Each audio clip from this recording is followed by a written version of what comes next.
Hallo und herzlich willkommen zum 36. Chaos Communication Congress hier in Leipzig.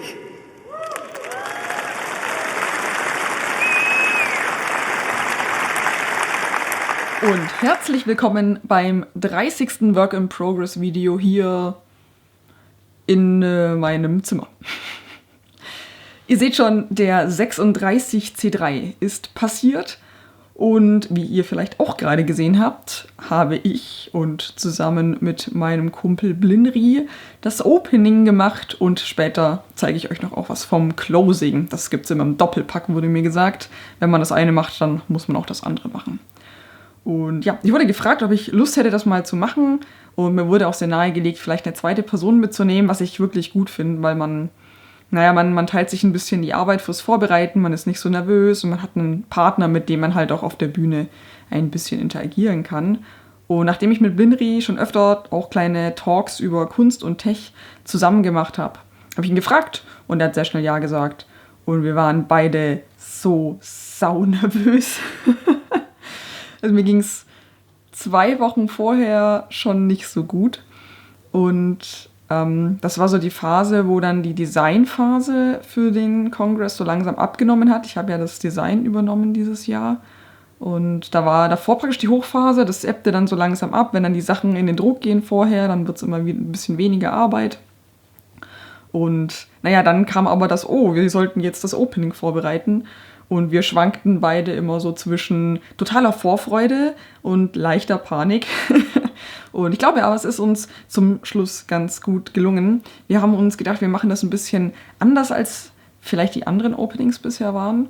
Es war ein halbes Theaterstück im Endeffekt. Und es lief praktisch so ab, dass wir uns beide wir haben das so eröffnet und dann machte ich Platz für Blinri auf der Bühne und sagte: Wir beide haben uns gedacht, wir bereiten was ganz Spezielles vor für dieses Opening. Und deswegen mache ich jetzt Platz für Blinri, der hat das gemacht. Warte mal. Biene, wolltest du das nicht vorbereiten? Und das hat Blinri dann aber nicht. Und dann haben wir praktisch improvisiert, wie wir dieses Opening machen mit ganz viel generativen Sachen. Und KI, Talk to Transformer, haben Sachen ausfüllen lassen und haben Twitter zu Hilfe genommen, um da beim Hashtag zu gucken, was Leute gemacht haben. Es war eher witzig und zeigte vielleicht auch so ein bisschen, was halt so im Vorfeld ablief. Also gerade über die Tweets, die halt vorher über den Hashtag rausgingen.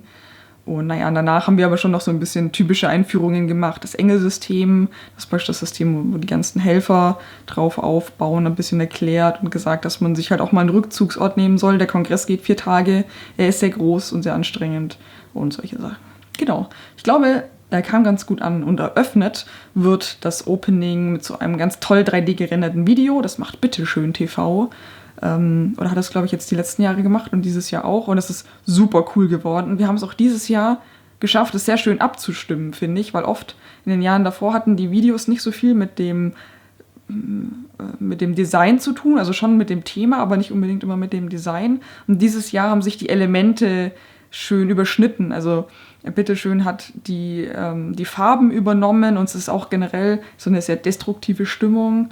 Und hat so schöne Glitch-Artefakte, die mir voll gut gefallen. Ich glaube, da haben wir uns super abgesprochen dieses Jahr. Das kam richtig gut raus. Wir hatten nur ein Problem. Blinri und ich sind davon ausgegangen, dass das Video eingespielt wird und dann schaltet man auf unsere Folien. Und das Videoteam, das VOC, das Video Operation Center, dachte aber, wir bringen das alles mit. Und wir haben einfach vercheckt, das abzuklären. Und dann haben wir, glaube ich, leichtes Chaos veranstaltet, 5 Minuten bevor es losging. Und dann gab es kurzes hektisches Telefonieren. Und das VOC hat es aber super gehandelt. Und die haben uns das dann eingespielt, was richtig gut war. Es hat alles geklappt. Oh mein Gott. Genau. Und das war früh um 11, also relativ früh. Und danach ist mein Puls erstmal wieder nach unten gegangen. Und da war für den Tag über wieder alles gut. Als ich dann auch gemerkt habe, dass den Leuten, glaube ich, im Schnitt schon gefallen hat. Ich habe jetzt auch im Nachhinein so ein paar, im Backend kann man so Bewertungen abgeben für diese Talks. Und ich habe auch gesehen, dass sich manche beschwert haben, dass wir nicht auf das Thema eingehen und wir ja keine gute Keynote sein und so. Und der Witz ist, wir machen im Opening sogar Witze darüber, dass wir nicht die Keynote sind und deswegen nicht auf das Thema eingehen. passt irgendwie nicht so ganz zusammen. Nee, ich glaube, im Schnitt kam es ganz gut an. Ja, und dann war der Kongress riesig, wie immer, total krass. Und so viele nette Leute. Also ich glaube, ich habe mir dieses Jahr extra nichts vorgenommen und keinen Stiftplotter mitgenommen. Und habe mich super viel mit Leuten unterhalten, was mega cool war. Und es kamen voll viele Leute vorbei, die entweder meine Generatoren cool fanden, Sticker von mir haben wollten. Ganz viele Leute haben sich Sticker mitgenommen. Oder irgendwie hier die Work-in-Progress-Reihe ganz toll fanden. Da geht mir dann das Herz auf. Weil, ja, also, das freut mich halt schon, wenn es jemand irgendwie voll gut gefällt. Und ganz viele Leute haben Sachen mitgebracht. Wie zeige ich die denn jetzt gut? Vielleicht in diese oder diese Kamera. Das hier ist die bessere. Probieren wir mal, wie das mit dem Scharfstellen klappt. Nicht so gut. Das ist schon mal nicht so gut. Das geht. Okay. Machen wir das jetzt wie die Fashion-Vlogger. Halte ich immer ganz, ganz toll meine Hand da noch so mit hin. Das sind die Milliways-Coins. Die kann man sich jedes Jahr erwerben mit dem Kongress-Design drauf. Und natürlich auch bei anderen Veranstaltungen. Milliways ist so eine, ich hoffe, ich erkläre das jetzt richtig, so eine Hackergruppenvereinigung, die sich so ein bisschen zur Aufgabe gemacht haben, immer ganz viel zu kochen und ganz viele Leute zu versorgen. Und man kann da eben einfach hingehen und bekommt Essen.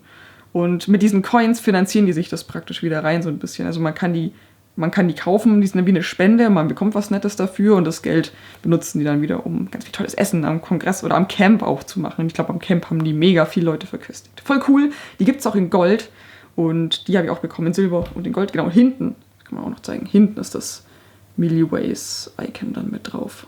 Voll cool.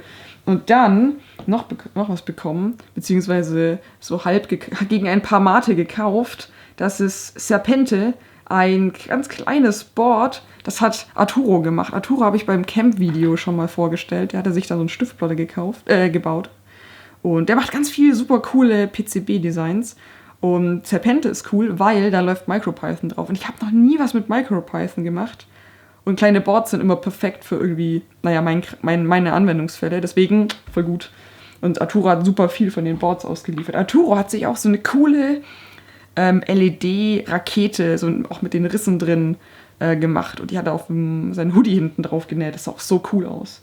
Und dann machen wir mal weiter. Ich habe ganz viele Sticker bekommen von Leuten, die das Design halt adaptiert haben mit dem Generator und sich da eigene Sticker draus gemacht haben. Die sind exemplarisch. Ich habe wirklich viel, viel mehr. Genau, es gab Postkarten. Ich habe ganz viele Postkarten bekommen. Es gibt die C3-Post. Also kongressintern kann man sich Postkarten verschicken. Das ist super witzig. Und auch so witzige Aktionen machen, wie Leute können von außen Postkarten reinschicken. Da gibt es eine Webseite für. Und Leute können Postkarten an zukünftige Events schicken. Die werden eingelagert und dann wieder mitgebracht. Oder man schickt Postkarten ganz nach außen. Also ich kann die dort abschicken und dann werden die der Post übergeben gegen Spende. Das ist so cool. Genau, und da gab es dann auch die passenden Postkarten. Okay, noch was ganz Krasses von Manu vom Sticker Operation Center. Das hier zum Beispiel auf Leinwand. Ihr seht schon, die Rocket könnte euch vom Camp bekannt vorkommen. Und ich vermute, dass die auch aus dem Generator von mir gefallen sind. Da gibt es nämlich noch das hier, weil es gibt auch noch die hier. Und die sind aus meinem Overflower Generator gedruckt. Das ist so cool, die sehen so cool aus. Das sind richtige Drucke. Und dann noch mit, weiß ich nicht, vielleicht mit einer Zahnbürste oder mit was anderem, noch so Sprenkelpunkte drauf. Und das sieht so cool aus. Ich weiß noch nicht, wo ich die hinklebe. Irgendwo, wo sie besonders gut zur Geltung kommen. Die sind krass cool. Danke, Manu. Das ist so sau cool. Meine Güte. Okay, wo machen wir weiter? Mir geht ein wenig der Platz aus. Genau. Dann gibt es die Coffee Nerds. Die haben sich eigene schöne Tassen im Kongressdesign gemacht dieses Jahr. Und das sind eben Mailtassen. Die sind auch so cool. Da habe ich eine geschenkt bekommen. So cool. Und dann, nicht geschenkt bekommen, aber auch sau cool. Also auch geschenkt bekommen. Wikimedia hat für ihre Assembly, also für die Wikipacker Assembly, so Metallbecher bedruckt. Und die sind auch voll putzig, oder? Datensammlerin. Voll cool. Okay, wo machen wir weiter? Genau. Okay, ich bin gleich durch, aber 2 Sachen. Ich glaube, 2 Sachen habe ich noch. Und zwar Habanero-Soßen, voll gut. Die sind ultra lecker. Ich habe schon am Camp welche bekommen von Hades. Man kann die auch, ich mache jetzt ein bisschen Werbung, kleiner Werbeblock, man kann die auch kaufen. K23VDE. Und die haben auch ein wenig Kongressdesign auf dem Etikett abbekommen. Danke dafür. Und zum Schluss habe ich noch ein T-Shirt, das auch nochmal gesiebdruckt wurde von L3D von der Toolbox Bodensee. Voll cool. Ich glaube, ich bin durch. Oh mein Gott. Wahrscheinlich ist es noch viel mehr und ich habe ganz viel vergessen. Ja, ich weiß, was ich vergessen habe. Kein Geschenk, aber auch voll krass. Die Maren, auch von der Toolbox Bodensee, die hat beim Camp den Generator von mir gefunden und häkelte da so eine Decke und die ist noch nicht ganz fertig, glaube ich, und hatte aber den aktuellen Stand am Kongress dabei und die sah auch ultra cool aus. Oh mein Gott. So viele Leute, so viele Sachen, so viel gesprochen. Ich bin immer noch ganz fertig. Genau. Okay, Kunstinstallation. Es gab, beim Kongress gibt es immer ganz viele coole Kunstinstallationen. Und ich habe es nicht geschafft, so wirklich alle aufzunehmen und alle zu filmen, aber so ein paar fand ich besonders spannend. Und da gibt es praktisch einen ganzen abgespannten Bereich, den ich cool fand. Oder also den es da gibt, wo die Sachen waren, die ich besonders cool fand. Es gab einmal eine riesige Flipdot-Wand von Flübke, heißt der die macht. Und die ist enorm riesig. Und das Coole war, die Flipdots, also das sind so Displays mit so kleinen Plättchen, die man umschalten kann zwischen schwarz und meistens gelb oder weiß. Die wurden früher ganz viel in so Busse verbaut. Der hat die angemalt, dass die nicht schwarze Seite so gelblich fluoresziert oder im UV-Licht reflektiert. Das sah so cool aus. Und wenn die dann alle umschalten, dann klackert das so. Da habe ich leider kein Video gemacht, aber das ist so sau cool gewesen. Und dann, dann gab es eine Installation, die fand ich schön. Das war eine kleine Schale mit Sand davor. Ich bin mir nicht sicher, ob das so kinetischer Sand war. Er pappte ziemlich arg, könnte aber auch irgendwie normaler Sand gewesen sein.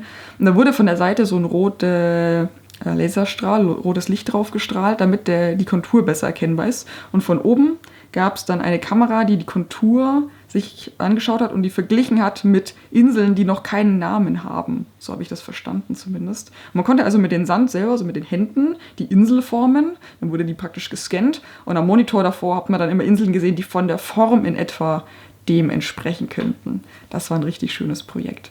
Ja, und es gab noch ganz viel andere abgefahrene Installationen mit einer Kamera und Spiegeln, wo sich so Muster ergeben haben und auch so anderen Bildschirmen, wo sich auch Muster ergeben haben und so lauter Lautsprecher, die installiert waren, in so einer Ecke hingen.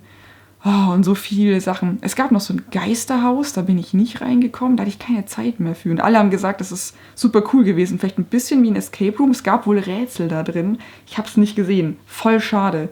Weil die Schlange davor zum Anstehen war riesig lang zum Teil.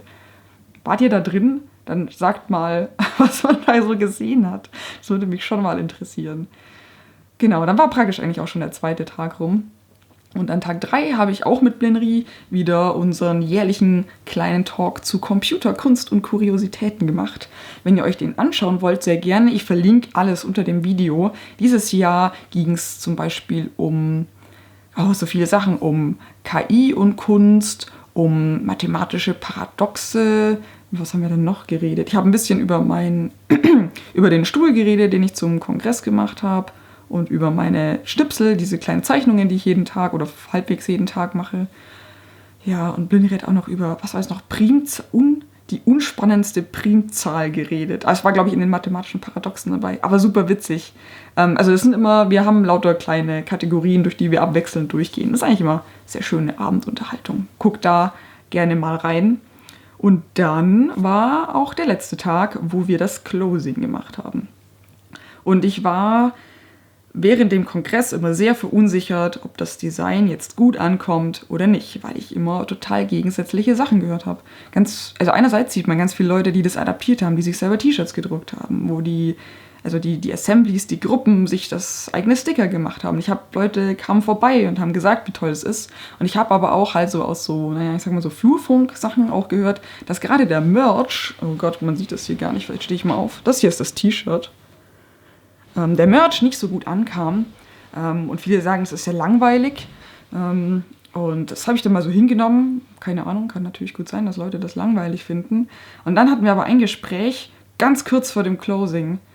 Da standen Blinry und ich am Gang und dann kam eine junge Frau vorbei, die ein bisschen Smalltalk gemacht hat und sich über das T-Shirt unterhalten hat, was Blinry gerade anhatte. Das ist ganz toll, das ist von Hacken Open Air, da ist so ein Specht drauf, Hacken-Specht, mit so Polygon-Design, das sieht ganz schick aus, da habe ich auch eins bekommen, mal mir mitbringen lassen, weil ich war da noch nie, aber die T-Shirts sehen halt wirklich, wirklich schick.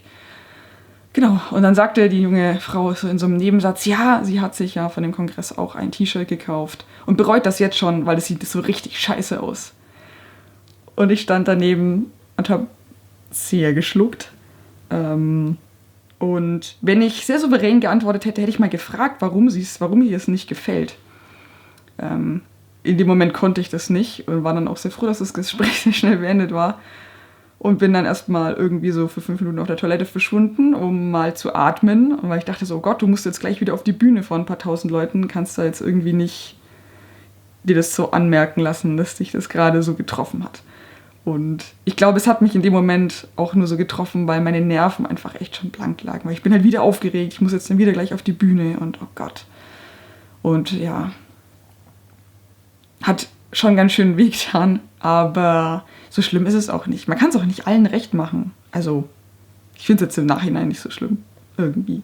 Vor allem, ich glaube, was mich erreicht hat, war die Überzahl doch sehr positiv. Oh, und bevor ich es vergesse, was ja auch noch zwischendrin passiert ist, ein Kumpel von mir, oder 2 Kumpel von mir, das ist der Maxi, der Robby 5 und der Konsti U-Bahn-Verleih, die haben auch einen Talk gehalten, der voll gut ankam. Der war direkt danach auch ein heißer Artikel, Verkehrswende selber hacken. Da würde ich an eurer Stelle auch mal reingucken. Der ist sehr spannend und geht um ein paar nette Hacks, die sie gefunden haben, was so Fahrradverleih angeht, das fand ich sehr spannend. Geht aber auch generell darum, was man selber tun kann, um bessere Mobilität zu bekommen, was man selber für den öffentlichen Nahverkehr machen kann, um in seiner Kommune da was zu erreichen. Die haben da super viel Erfahrung, weil die da die ganzen letzten Jahre schon dran arbeiten. Das finde ich auch ein sehr aktuelles Thema und auch zum Kongressthema sehr passend. Und ja, guck da gerne mal rein. Ansonsten habe ich noch keinen Talk angeguckt, weil ich zu nichts gekommen bin. Habe aber gesehen, dass es noch ein paar Talks gab, wo es auch um Kunst ging. Und einer ist mir noch auf Twitter entgegengekommen, den fand ich sehr spannend. Da ging es darum, dass eine Künstlerin, ich habe den Namen leider nicht mehr im Kopf, ich weiß es einfach nicht mehr, ich habe den Namen gerade nicht da, blende ich vielleicht mal unten ein. Die hat ein Browser-Plugin gebaut, was über Audio, über Töne zeigt, visualisiert ist ja irgendwie nicht richtig, aber erfahrbar macht, wie viel Cookies gesetzt werden. Und das wollte ich mal noch ausprobieren. Das klingt so cool. Das ist so eine gute Idee. Und mir ist nur bisher dieses Twitter-Video entgegengekommen. Also den Talk kann ich ziemlich sicher auch sehr empfehlen. Ich habe den Rest halt leider noch nicht gesehen. Mich würde mal interessieren, ob ihr noch Talks habt, die ihr empfehlen könnt. Weil ihr habt vielleicht schon viel mehr angeguckt als ich jetzt. Wie gesagt, ich habe genau diesen einen gesehen von Robby 5 und U-Bahn-Verleih. Ja, genau. Und dann waren die Tage eigentlich schon rum. Wir haben das Closing gemacht. Das hatten wir nur grob vorbereitet, weil man soll ja darauf eingehen, was passiert während der Veranstaltung. Wir haben uns gedacht, wir machen so einen Tagesthemen-Postillon-Verschnitt. Und Last Future hat uns so ein ganz tolles Intro gemacht und auch so ein Outro. Und es ist so witzig geworden. Vielleicht schauen wir einfach mal in den Anfang rein.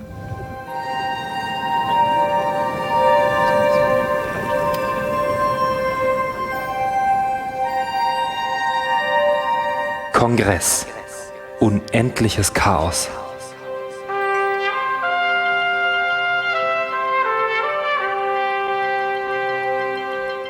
Hier ist das Winkelkatzenfernsehen mit der Chaosschau.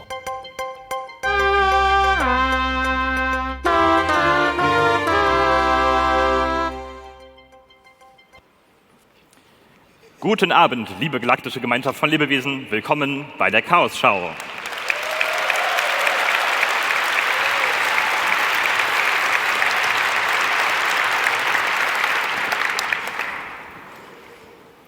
Ein Glasaufzug auf dem Kongressgelände wurde an Tag 1 von einer Ameisenplage befallen, welche sich im Laufe der Zeit auf weitere Aufzüge ausweitete.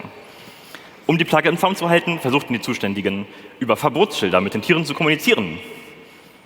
Augenscheinlich wurden diese jedoch ignoriert.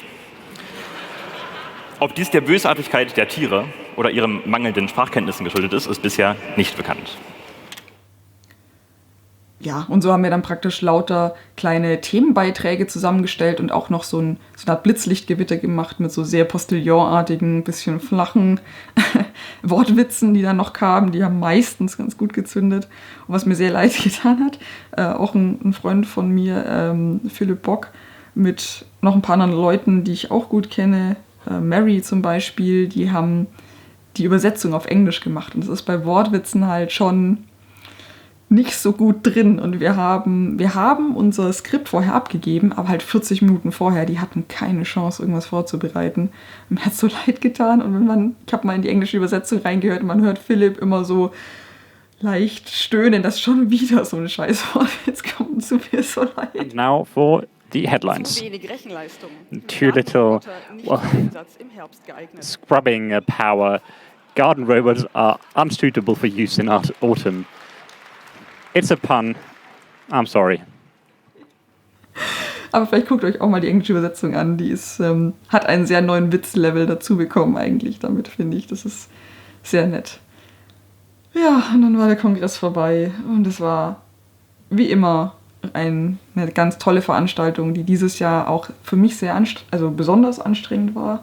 Aber ich glaube, es hat sich gelohnt. Das hätte ich vor ein paar Jahren mir noch nicht träumen lassen, dass ich da mal so ein Opening und ein Closing machen kann. Auf einer Veranstaltung, wo zum Beispiel auch Snowden spricht. Ja, das ist schon super abgefahren. Und mein ganzes Jahr 2019 war so abgefahren. Also, wenn ich mal noch ein bisschen zurückdenke, ist es so viel passiert. Ich war in London und Berlin mit Glyphsprache. Sachen von mir wurden ausgestellt in Shanghai, in Mumbai. Ich habe eine kleine Kunstausstellung laufen und habe einen Kunstpreis bekommen und so viele Dinge. Ich habe ein Paper immerhin mal veröffentlicht für meine Promotion und es ist dieses Jahr einfach total eskaliert. Also, wenn ihr mal noch wissen wollt, was alles abging, dann fangt vielleicht mal bei den Work-in-Progress-Videos von diesem Jahr an. Da geht viel und ich hoffe, dass im Jahr 2020 sind wir jetzt ja dann schon, genauso viel geht. Habt viel Spaß, ich hoffe, ihr seid gut ins neue Jahr gekommen und würde mich sehr freuen, wenn wir auch das nächste Jahr zusammen verbringen können. Hier in meiner kleinen Videoabteilung. Dann bis zum nächsten Mal. Macht's gut. Ciao, ciao.